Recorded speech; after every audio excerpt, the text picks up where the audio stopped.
Si te gustan las historias de misterio y los relatos que te erizan la piel, prepárate para escuchar algo que te hará mirar por encima del hombro. Esta es una historia real, una que me contó una persona que lo vivió en carne propia. No es un cuento de hadas, es un susurro del pasado que aún resuena en la oscuridad de la carretera. ¿Estás listo para el viaje? Si te gusta este tipo de contenido, no olvides suscribirte a nuestro canal. Publicamos videos todos los días y, si te gusta esta historia,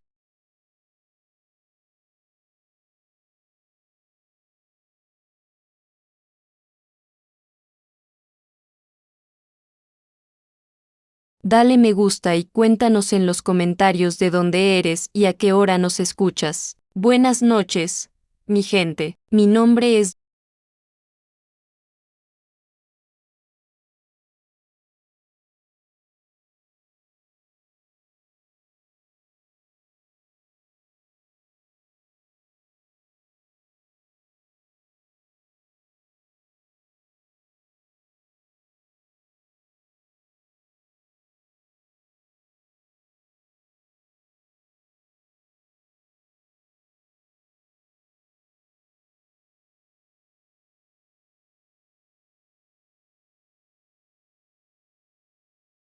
Punta, y entre Mendoza y Buenos Aires, tiene tramos que hacen sudar frío hasta al más valiente de los camioneros. No se imaginan lo que era conducir por allí de noche. Era una época diferente, donde las historias se transmitían de boca en boca y los relatos de la carretera eran tan reales como el olor a diésel. Las paradas en las gasolineras eran para comer una empanada y escuchar las últimas noticias y, por supuesto, las últimas leyendas. Y fue allí, en ese tramo, donde viví algo que cambió mi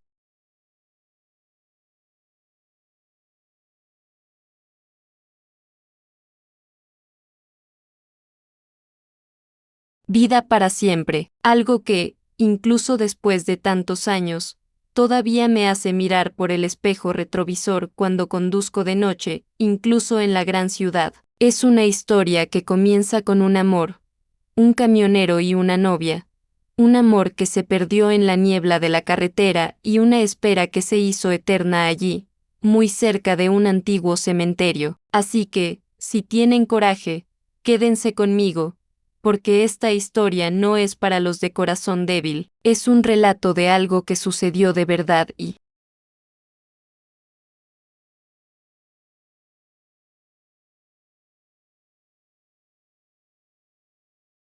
que quizás aún suceda por allí. Escuchábamos de todo en las gasolineras y en las paradas de camiones, historias de robos, de accidentes terribles y, por supuesto, de fantasmas. Pero una en particular siempre me helaba la sangre, porque se contaba con una seriedad que pocas otras tenían. Era la leyenda de la novia. Decían que hace muchos, muchos años, una joven hermosa, llena de vida, estaba a punto de casarse con un camionero. Él era el amor de su vida, un hombre fuerte y amable que prometió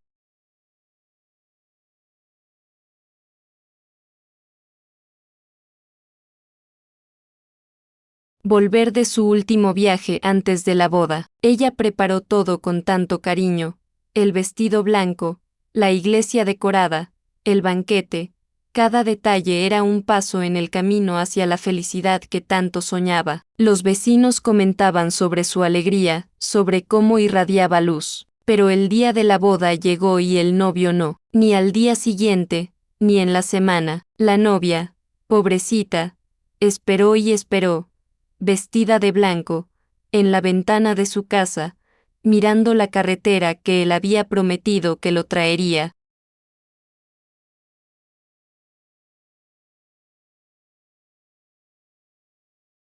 De vuelta, la esperanza se convirtió en desesperación y la desesperación en enfermedad. Murió de pena, con el corazón roto, aún esperando, y fue enterrada allí cerca de la autovía 7, en un cementerio muy antiguo, del que hablaremos más adelante. Imaginen la escena, amigo mío, la joven con el vestido de novia impecable, el velo delicado cayendo sobre sus hombros, sentada en la ventana, el corazón latiendo fuerte con cada ruido que venía de la carretera. En esa época, cada coche que pasaba era una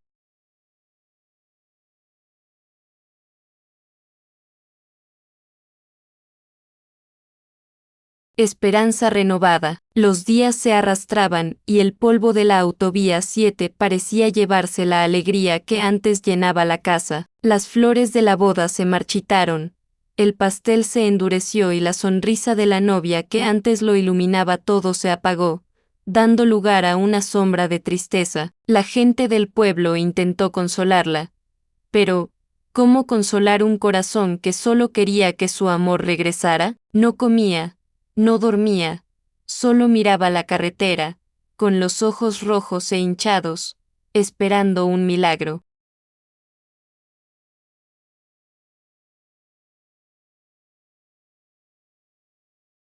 Que nunca llegó, hasta que un día el cuerpo no aguantó más. El corazón, ya roto, se detuvo por completo. Ella se fue, vestida de blanco, con el velo todavía en la cara, un símbolo de la promesa rota y de la espera infinita. La enterraron muy cerca de la carretera, en un cementerio que ya existía desde 1850, con lápidas torcidas y viejas cubiertas de musgo. Decían que incluso en el ataúd parecía estar mirando hacia la autovía 7, como si aún esperara a su camionero. Ese cementerio, ese lugar.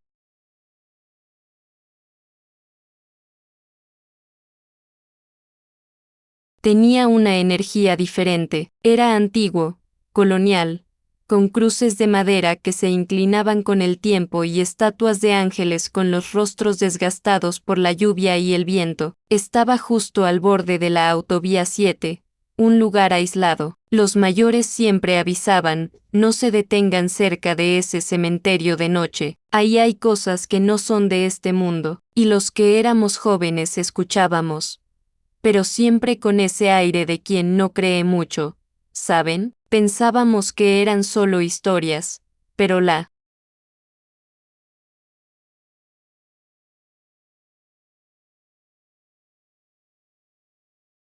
sensación era innegable. Incluso de día, cuando pasábamos en coche, se sentía un escalofrío, una melancolía que parecía venir de la tierra, de las almas que allí descansaban, o tal vez de las que no descansaban en paz. De noche era peor. La oscuridad engullía las lápidas y la niebla que subía del suelo creaba formas fantasmales entre los árboles retorcidos. El silencio era tan profundo que casi se podían oír los propios pensamientos. Y algo más, y fue en ese escenario, entre la promesa rota de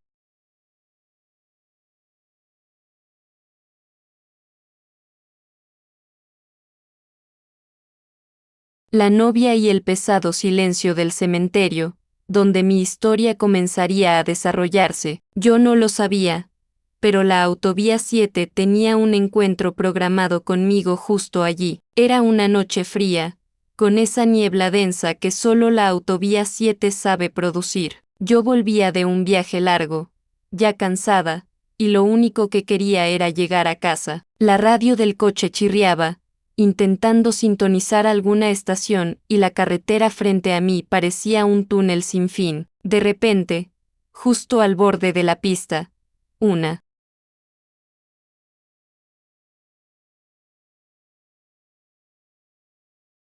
figura blanca. Fue rápido, un parpadeo. No hubo tiempo para enfocar bien, pero era algo que destacaba en la oscuridad y la niebla. Mi corazón dio un vuelco y agarré el volante con fuerza. Pensé que podría ser un animal, una señal, cualquier cosa, pero la forma, aunque indistinta, parecía humana, una figura alta y esbelta que desapareció tan rápido como apareció, como si nunca hubiera estado allí. Pisé el freno suavemente. El coche disminuyó la velocidad y miré por el retrovisor, pero no había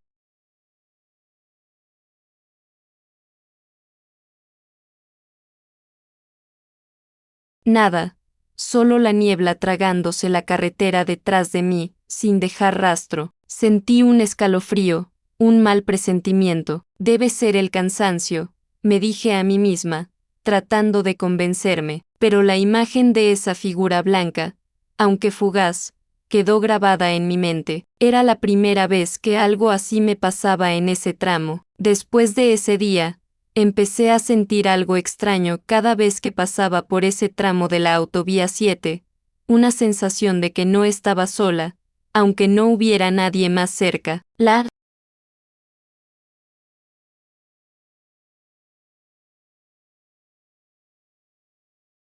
noche en la carretera parecía más larga, más densa. A veces, juraba oír un susurro débil, casi como un lamento, llevado por el viento. Apagaba la radio, bajaba un poco la ventanilla, intentando identificarlo, pero el sonido desaparecía, dejando solo el ruido del motor y el silencio opresor. ¿Se atreverían a hacer lo que yo hice? Seguir conduciendo por allí, noche tras noche, sintiendo esa presencia. Tenía que ir. Era mi trabajo, pero cada viaje se convertía en una prueba para mis nervios, una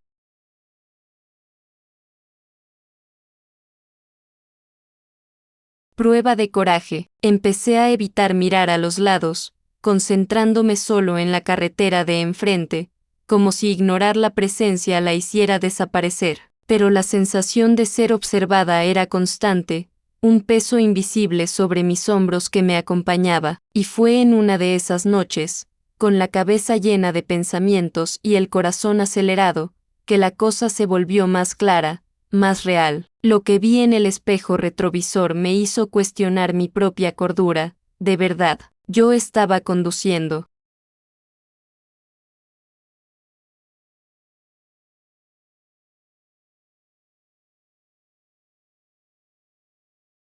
Como siempre, con la atención redoblada, pero tratando de mantener la calma. ¿Saben? La carretera parecía más oscura de lo normal. De repente, un instinto me hizo mirar por el espejo retrovisor interior, y lo que vi me hizo gritar, pero el sonido se quedó atrapado en mi garganta, un nudo apretado de puro pavor. En el asiento de atrás, casi traslúcida, estaba ella, la figura de una mujer vestida de blanco, con un velo que cubría parte de su rostro. Sus ojos, incluso en la penumbra, parecían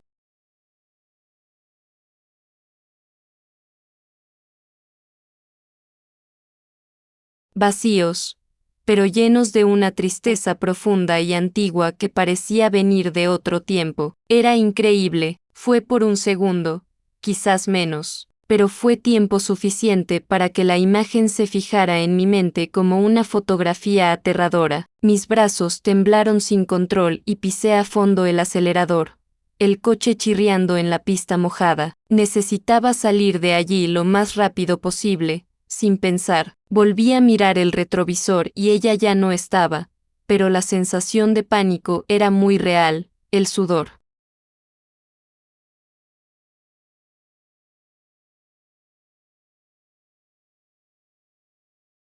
frío corría por mi frente, mojando mi cabello. No era cansancio, no era imaginación. Había visto algo que no debería estar allí, algo de otro mundo. Ese tramo de la carretera nunca más sería el mismo para mí. Y lo peor, sentí que ella no solo quería asustarme, no era solo una aparición para dar miedo, quería algo, y yo estaba a punto de descubrir que, de una manera que nunca podría haber previsto, justo allí en la oscuridad, yo iba a gran velocidad, el corazón latiendo sin control, tratando de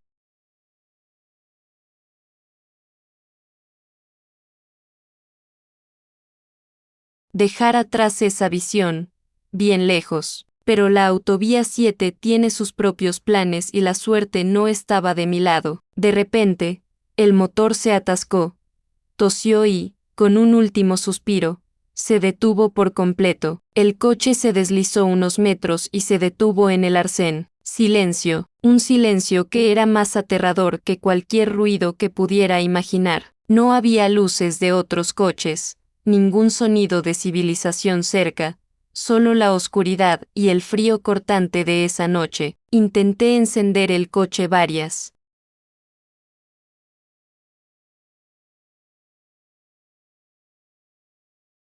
veces, girando la llave, pero el motor no daba señales de vida, ni un solo clic. Estaba atrapada y, para mi horror, miré a un lado y vi el letrero, Cementerio Colonial, 1 kilómetro. Me había detenido muy cerca del lugar donde la novia descansaba. Honor, el miedo me paralizó por completo. Sabía que ella estaba cerca, sentía su presencia, el aire se volvió pesado, denso, y una niebla fría comenzó a formarse alrededor del coche, como si el propio cementerio se estuviera extendiendo para alcanzarme.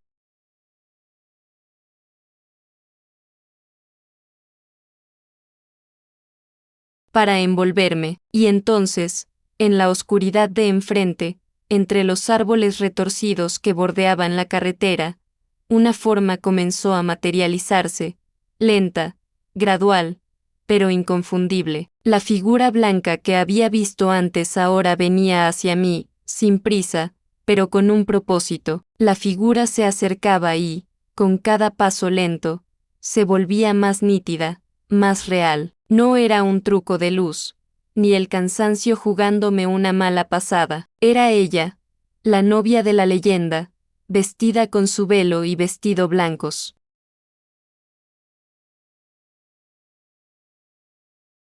Ahora sucios y desgarrados por el tiempo y la tierra, se detuvo justo al lado de mi ventana y no pude mover ni un solo músculo. Mis ojos estaban fijos en los suyos, sin poder desviar la mirada. Eran ojos profundos, sin vida, pero llenos de un dolor inefable, de una espera que parecía infinita, que nunca terminaba. Su rostro era pálido, casi transparente, y el velo rasgado apenas escondía las facciones de una joven que un día fue hermosa, pero que la tristeza había transformado en algo etéreo.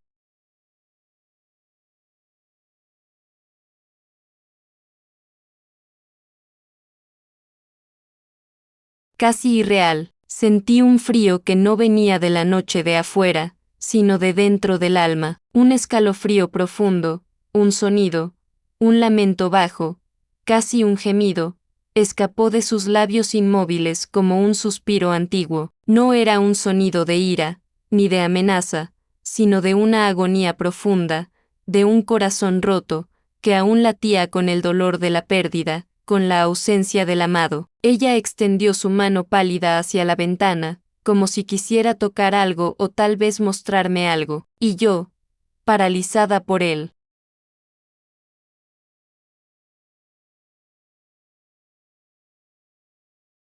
Miedo, pero con una extraña claridad.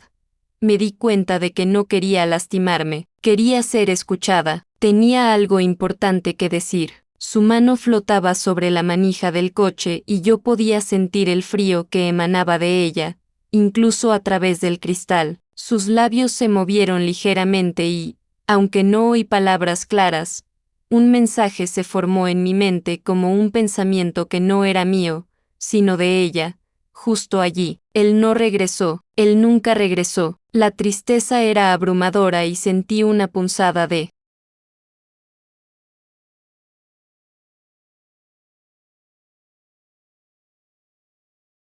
lástima, incluso con el miedo consumiéndome por completo. Ella no era una criatura maligna, no quería hacer daño, era solo un alma atormentada, atrapada en esa carretera, sin descanso, sin paz. Sus ojos se fijaron en algo más allá de mí en la dirección de la carretera, como si aún esperara ver las luces de los faros de su amado camionero. Era una espera eterna, una promesa que ataba a ese lugar entre la vida y la muerte, sin poder seguir adelante. Entonces, señaló el cementerio, a una lápida.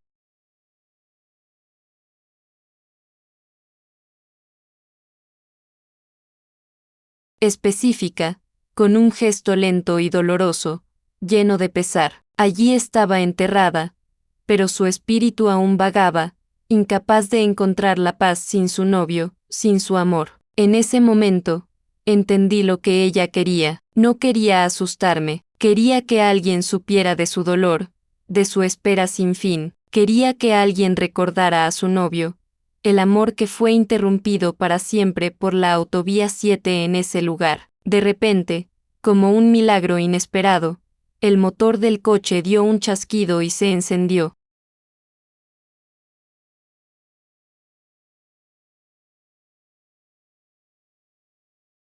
Volviendo a la vida, el ruido que antes era silencioso, ahora parecía un rugido de vida, de esperanza. Sin pensarlo dos veces, metí la marcha y pisé a fondo el acelerador, dejando a la novia atrás, sin mirar. Miré por el retrovisor y ella todavía estaba allí en el arcén, mirando la carretera, la figura blanca y solitaria perdiéndose en la niebla que volvía a espesarse. Mi corazón seguía latiendo con fuerza, pero ahora con un alivio mezclado con un trauma profundo que me marcaría. Conduje sin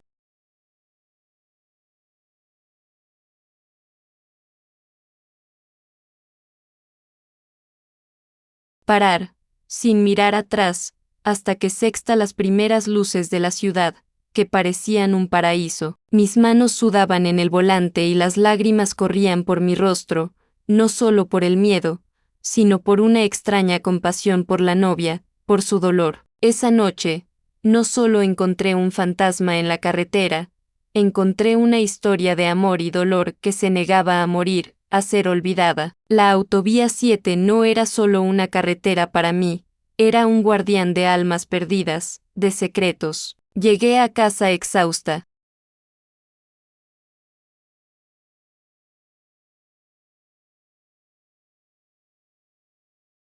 Pero la imagen de la novia y su lamento resonaban en mi mente sin cesar. Sabía que no podría olvidar lo que vi y que la carretera me había marcado para siempre, de una manera que nunca imaginé, profunda. Después de esa noche, nunca volví a ser la misma persona. La autovía 7, para mí, dejó de ser solo una carretera, se convirtió en un lugar donde el pasado se mezcla con el presente, donde el dolor de una novia aún resuena, un lamento sin fin. Yo seguí conduciendo. Claro, la vida continúa, pero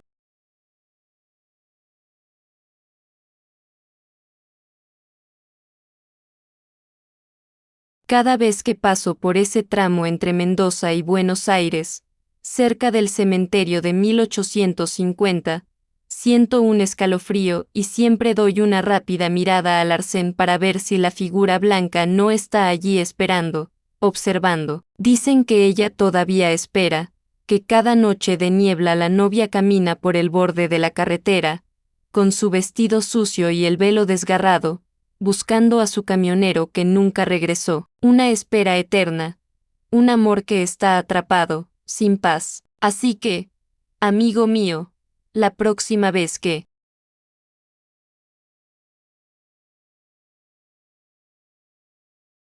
estés en la autovía 7, especialmente en ese tramo, y la noche caiga y la niebla suba, presta atención a todo lo que te rodea, y si ves una figura blanca o escuchas un lamento en el viento, no te detengas, solo sigue adelante sin mirar atrás, porque la novia de la autovía 7 no quiere lastimarte, solo quiere que su novio regrese, el amor que perdió, y se arriesgarían a detenerse cerca de ese cementerio en la oscuridad. Piénsenlo bien, porque algunas historias no son solo historias, son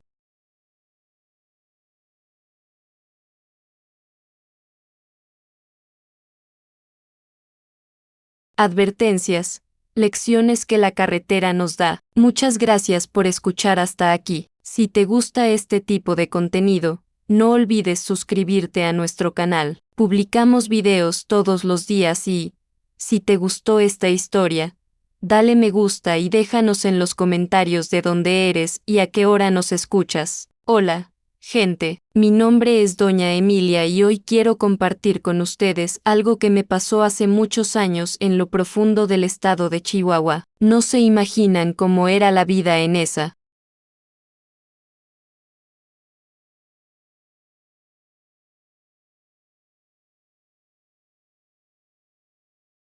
época, tan diferente a la de hoy. Las haciendas eran vastas, el trabajo era duro, pero sentíamos una paz que solo el campo ofrece. Yo vivía en una hacienda de cereales, un mar verde que se extendía hasta donde alcanzaba la vista. Alrededor, el campo denso con sus árboles retorcidos y una vida salvaje que solo escuchábamos. El silencio era casi palpable, roto solo por el canto nocturno de los grillos y el crujir de las hojas secas bajo el viento. Era un lugar de una belleza singular, pero con una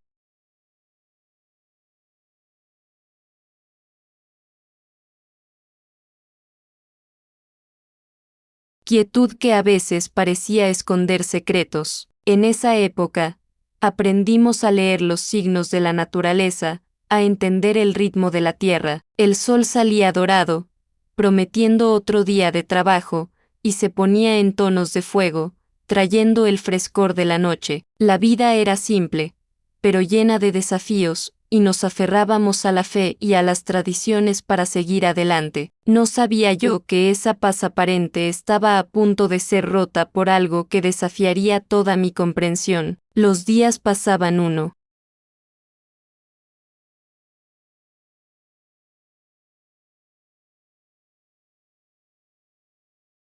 tras otro, marcados por el olor a tierra mojada y por el sudor del trabajo. La comunidad era pequeña y todos se conocían, compartían alegrías y tristezas. Los niños corrían libres. Los mayores contaban historias alrededor de la fogata. Era un tiempo de inocencia, donde los mayores miedos venían de las plagas en los cultivos o de la sequía prolongada, nunca de algo sobrenatural. Pero como todo en la vida, la calma no dura para siempre. Pequeños incidentes comenzaron a suceder, cosas que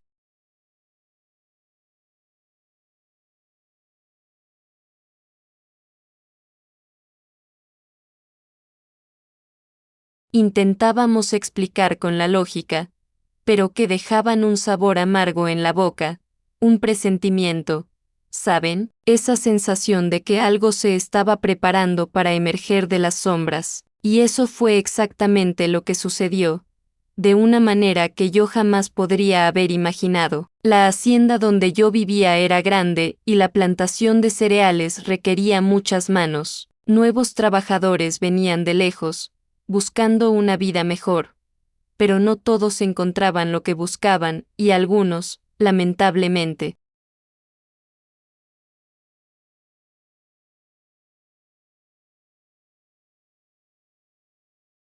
nunca más volvían a casa. Esta es la historia de cómo el pasado, de una manera muy peculiar, volvió para asombrar nuestra hacienda. ¿Están listos para escuchar? Fue en un año de cosecha récord cuando la plantación de cereales estaba más lozana que nunca, que surgió la idea de los espantapájaros. El gerente de la hacienda, un hombre práctico, quería proteger la cosecha de los pájaros. Vamos a hacer unos espantapájaros bien grandes, dijo, para ahuyentar a cualquier bicho que se atreva a posarse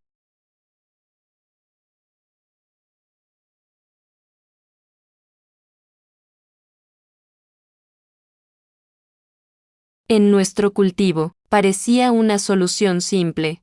No es así, pero estos no serían espantapájaros comunes. En lugar de paja y trapos viejos de cualquier tipo, el gerente tuvo una idea económica. Mandó a recoger la ropa que había sido dejada atrás por los trabajadores que, por una razón u otra, se habían ido de la hacienda. Algunos se habían marchado, otros, bueno, otros nunca más fueron vistos después de accidentes en las máquinas o en el campo. No se imaginan lo que era ver a esos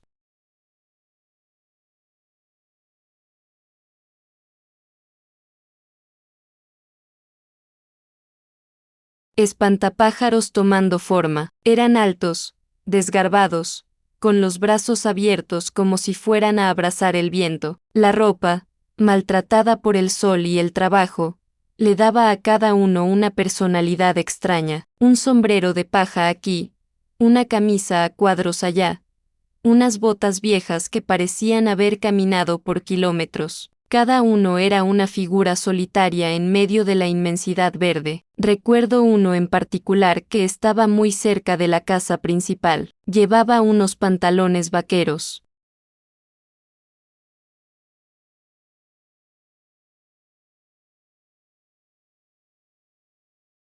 descoloridos y una camiseta blanca manchada de tierra, con un sombrero de ala ancha que cubría lo que sería su rostro. A la distancia, parecía un hombre de verdad parado observando el campo. Era casi poético, si no fuera por la sensación de que algo estaba un poco fuera de lugar. Los otros trabajadores comentaban sobre ellos, algunos con cierta superstición. Estos espantapájaros tienen cara de gente, decía uno. Parece que nos están observando, completaba otro. Yo, en mi ingenuidad, pensaba,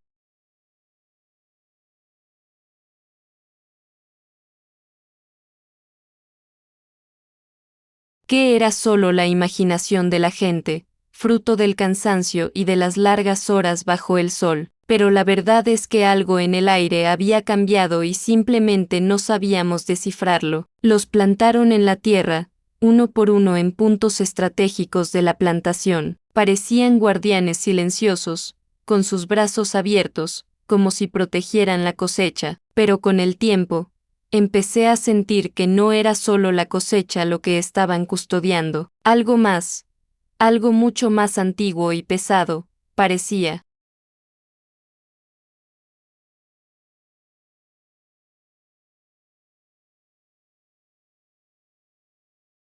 Estar atado a esas figuras de tela, y lo peor es que estaba a punto de descubrir que, en esa época, las historias de fantasmas eran comunes en el campo. Crecimos escuchando relatos de almas en pena, de duendes y de hombres lobo, pero estas eran leyendas antiguas, contadas para asustar a los niños. Lo que comenzó a circular sobre los espantapájaros, sin embargo, era diferente, tenía un tono de verdad, de algo que estaba sucediendo allí, frente a nosotros. ¿Ya oyeron hablar de algo así? Los peones.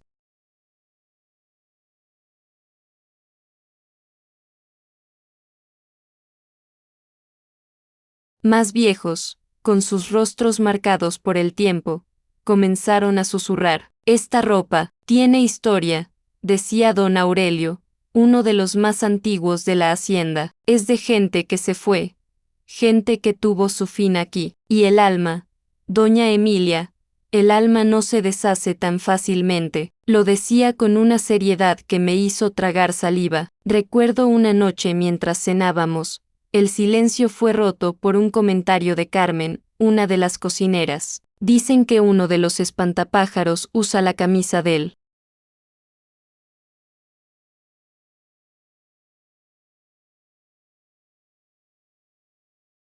difunto Pepe, el que se cayó del tractor el año pasado. Un escalofrío me recorrió. Pepe era un muchacho alegre que había llegado lleno de esperanza y se había ido de una forma tan trágica. La idea de su ropa expuesta allí me incomodó profundamente. Los rumores se extendieron como un incendio en la hierba seca. Hablaban de otro espantapájaros que vestía los pantalones de don Ignacio, un hombre que desapareció sin dejar rastro muchos años antes, después de un accidente en la cosecha. Nunca más.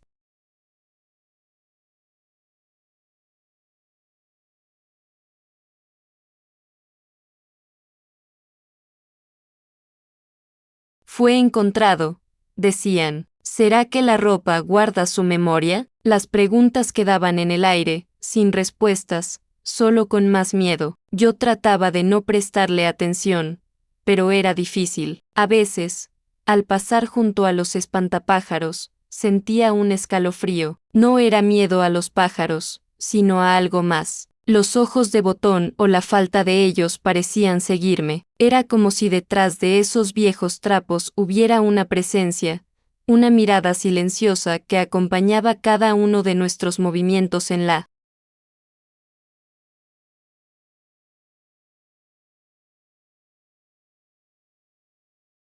hacienda. Estaban allí, inmóviles, día tras día, bajo el sol abrasador y las lluvias torrenciales, pero lo que antes era solo una curiosidad, una peculiaridad de la hacienda, comenzó a transformarse en una fuente de aprensión. Los susurros se volvieron más frecuentes y yo empecé a prestar más atención a los detalles. Algo andaba mal y lo sentía en mi piel. ¿Se atreverían a ignorar estas señales? Siempre fui una mujer con los pies en la tierra, que creía en lo que veía y en lo que podía tocar.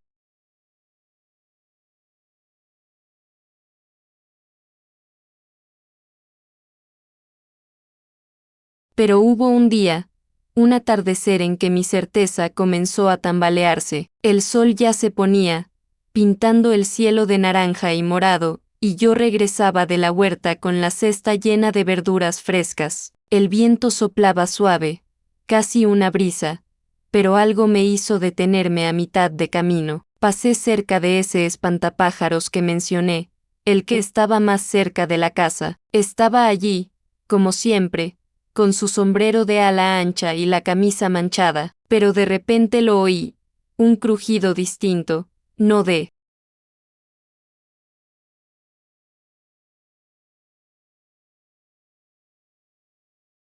las hojas secas en el suelo, sino que venía directamente de él, un sonido como si alguien se estuviera moviendo, estirando un brazo o ajustando la ropa. Me detuve, contuve la respiración, miré fijamente al espantapájaros. Estaba inmóvil, tan quieto como una estatua. Debe haber sido el viento, pensé tratando de convencerme, pero el viento estaba en calma, y el sonido no era de tela balanceándose libremente, era más intencional, como un suspiro ahogado o un movimiento lento y pesado. Mis ojos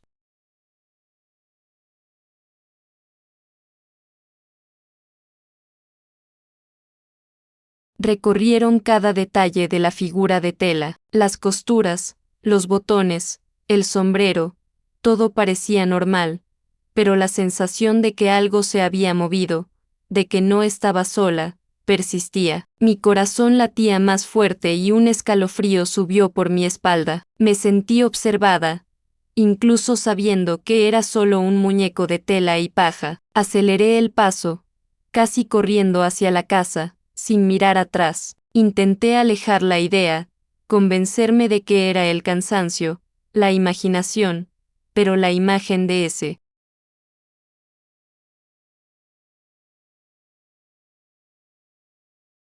espantapájaros y el sonido que había oído quedaron grabados en mi mente. No era un sonido natural, no era el viento, era algo que venía de adentro, algo que parecía tener vida propia. Esa noche, apenas dormí, cada crujido de la casa, cada hoja que caía afuera, me hacía recordar el crujido. Empecé a preguntarme, ¿tendrían un fondo de verdad los rumores de los peones? ¿Estarían realmente las almas de los que se fueron atrapadas en esa ropa? A partir de ese día, mi visión sobre los espantapájaros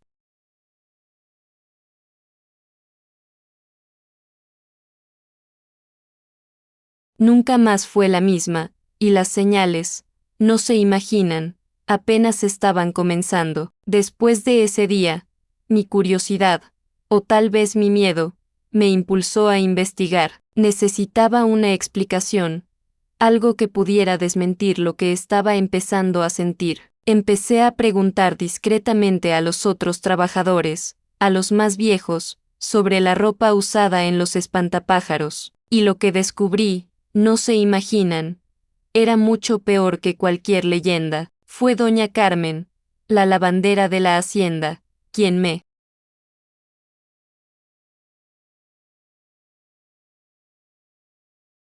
contó la verdad. Ella, con sus ojos cansados y voz baja, me reveló que había sido la encargada de recoger la ropa, la de Pepe, la de Ignacio y la de otros que se accidentaron aquí. Susurró con una mirada de pavor. El gerente dijo que era para no desperdiciar, para usarla en los espantapájaros, pero yo sentí que no estaba bien. No estaba bien. Ella me describió las prendas, algunas todavía con manchas de tierra, otras con desgarros que parecían contar una historia de lucha. La camisa a cuadros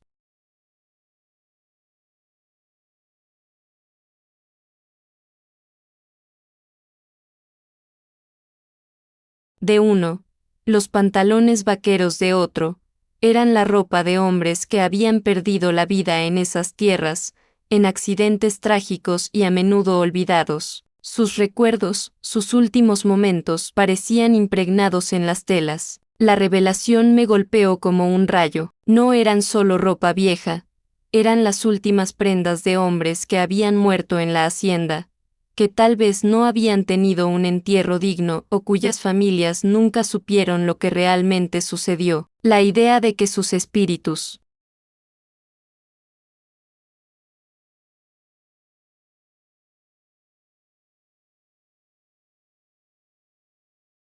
pudieran estar ligados a esas prendas, ahora usadas para ahuyentar pájaros, era de una crueldad aterradora. En ese momento, todo tuvo sentido. El crujido, los susurros, la sensación de ser observada, no era mi imaginación. Había algo muy mal allí. Las almas de esos trabajadores, quizás llenas de rencor y dolor, estaban atrapadas en sus envoltorios de tela, obligadas a custodiar el cultivo que había sido su tumba. El silencio de la hacienda cobró un nuevo significado, un silencio cargado de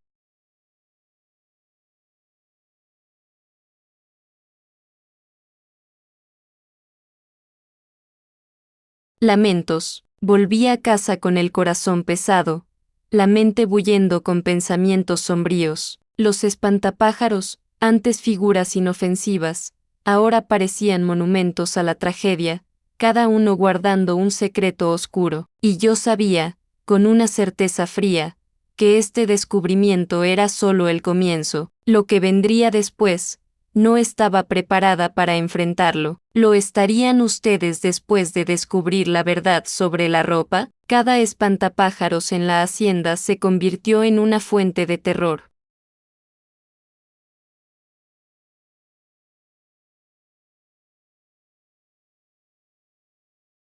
Para mí, antes pasaba junto a ellos sin pensar, pero ahora sentía que sus ojos me seguían, incluso sin tener ojos de verdad.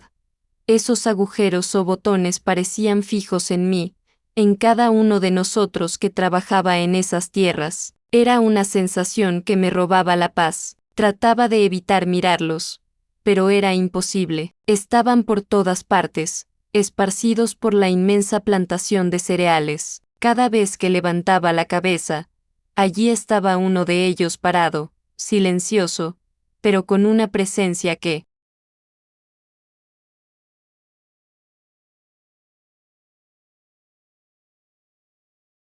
gritaba, ¿alguna vez se han sentido observados por algo que no debería tener vida? Es una sensación que te consume por dentro. A veces juraba ver un movimiento sutil, un brazo que parecía haber cambiado de posición, un sombrero que estaba un poco más inclinado. Parpadeaba y todo volvía a la normalidad. Es tu imaginación, Emilia, me decía a mí misma, pero la duda, la semilla del miedo ya estaba plantada y creciendo. Me sentía atrapada en una pesadilla despierta. Un día, mientras yo estaba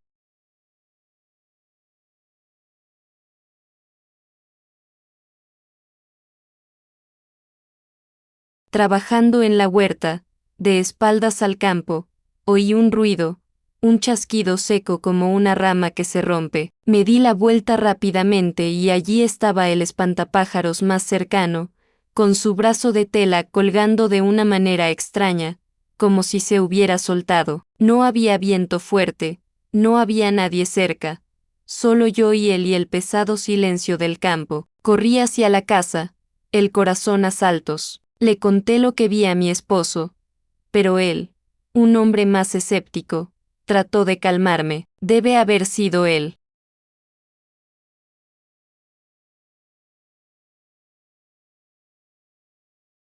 Peso de la tela, Emilia, o algún animal grande se tropezó con él, pero yo sabía que no era eso. Sentía que esos espantapájaros estaban despertando, que la presencia de los muertos se estaba manifestando de formas cada vez más claras y aterradoras. Con cada día que pasaba, la hacienda se volvía un lugar más sombrío. Los trabajadores evitaban pasar solos por los campos y las conversaciones sobre los espantapájaros se volvieron más serias, menos como rumores y más como alertas. Lo que antes era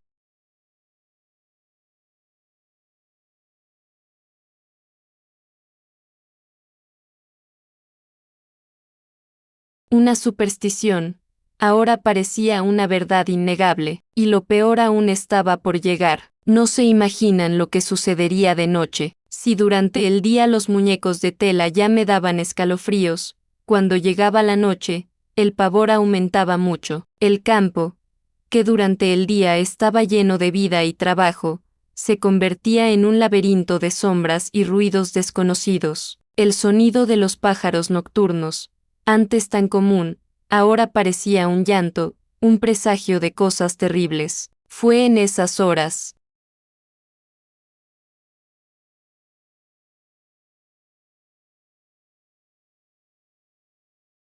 oscuras que el miedo real comenzó a mostrarse. Recuerdo bien una cierta noche, yo estaba en la cama, luchando por conciliar el sueño, cuando un ruido me sacó del descanso. No era el soplo del aire, ni ningún animal, era un murmullo, un gemido bajo y arrastrado que parecía surgir de lejos, del centro del cultivo, un sonido de pena, de pesar, que me hizo levantarme en la cama con el pecho latiendo fuerte. ¿Alguna vez has sentido un sonido que te hiela el alma? Contuve el aire en mis pulmones.